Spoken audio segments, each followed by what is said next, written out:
This video sponsored by SBO Digital Marketing. Join SBO Digital Marketing. Work from home opportunity. Mobile based part time job. Perfect for students, homemakers, and job seekers. Use your free time to earn. No fixed hours. Work at your convenience. Just share and publish content. Simple task, no selling or no referral. Have a Facebook, Instagram, or YouTube account? You're already eligible. Earn daily income with instant payouts. Start from day one. Skip பண்ணாதீங்க. பெரிய தப்பு. தினம் 300 ரூபாய் சம்பாதிக்க அரிய வாய்ப்பு. Instagram, Facebook பயன்படுத்த தெரிந்தால் போதும் content post and content publishing மூலமா தினம் 300 ரூபாய் சம்பாதிக்கலாம். இந்த வேலை செய்ய 5 நிமிடம் போதும். Work training support, group communication support, all language customer live chat support, முக்கியமா சொந்தமா ஒரு பிசினஸ் ஸ்டார்ட் பண்ற அளவுக்கு உங்களால கற்றுக்கொள்ளவும் முடியும், சம்பாதிக்கவும் முடியும். இந்த வேலை வாய்ப்பு வழங்குவது 5 வருடத்திற்கு மேல ரன் ஆகிட்டு இருக்க நம்ம தமிழ்நாட்டு company school of business organisation private limited. மேலும் விவரங்களுக்கு டிஸ்கிரிப்ஷன்ல கொடுத்திருக்க நம்பருக்கு வாட்ஸ்அப் பண்ணுங்க.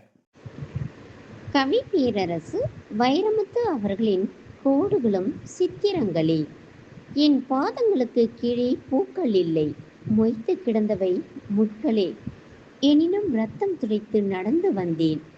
என்னை தடவிச் சென்றது தெற்கே குளித்து வந்த தென்றல் அல்ல, நுரையீரல்களை கார்பன் தாள்களாய் கருக்க வைக்கும் கந்தக காற்று. இருந்தும் சுட சுடவே நான் சுவாசித்து வந்தேன். ஆண்டு முழுவதும் இருந்த அக்னி நட்சத்திரத்தில் எரிந்து போயிற்று எனது குடை. ஆயினும் என் நேளிலேயே நீண்ட தூரம் ஒதுங்கி வந்தேன். என் தலைக்கு மேலே பருந்துகள் எப்போதும் பறந்து கொண்டிருந்ததால் நான் இன்னும் செத்துவிடவில்லை என்பதை நித்தம் நித்தம் நிரூபிக்க வேண்டியதாயிற்று. என் நிர்வாணத்தை ஒரு கையால் மறைத்து கொண்டு என் அடுத்த கையால் ஆடை நெய்து அணிந்து கொண்டேன். இன்று என் பிரவாகம் கண்டு கரைகள் பிரமிக்கலாம்.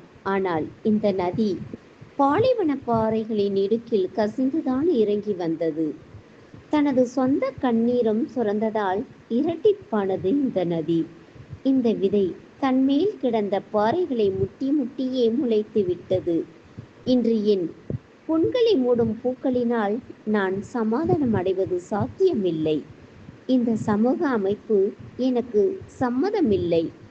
சரிதம் என்பது தனி ஒரு மனிதனின் அறிமுக அட்டையோ அல்ல, அது முடிவை தேடும் ஒரு சமூகத்தின் மொத்த விலாசம்.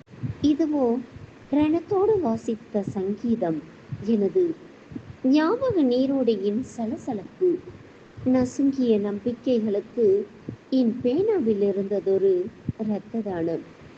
இதில் சில நிஜங்களை சொல்லவில்லை என்பது நிஜம், ஆனால் சொன்னதெல்லாம் நிஜம். நான் வரைய நினைத்தது சித்திரம்தான். வந்திருப்பவை கோடுகளே, ஆனால் கோடுகளும் சித்திரங்களே. மனித நேசம்தான் வாழ்க்கை என்பதை அறிய வந்தபோது என் முதுகில் கனக்கிறது. 30 வயது.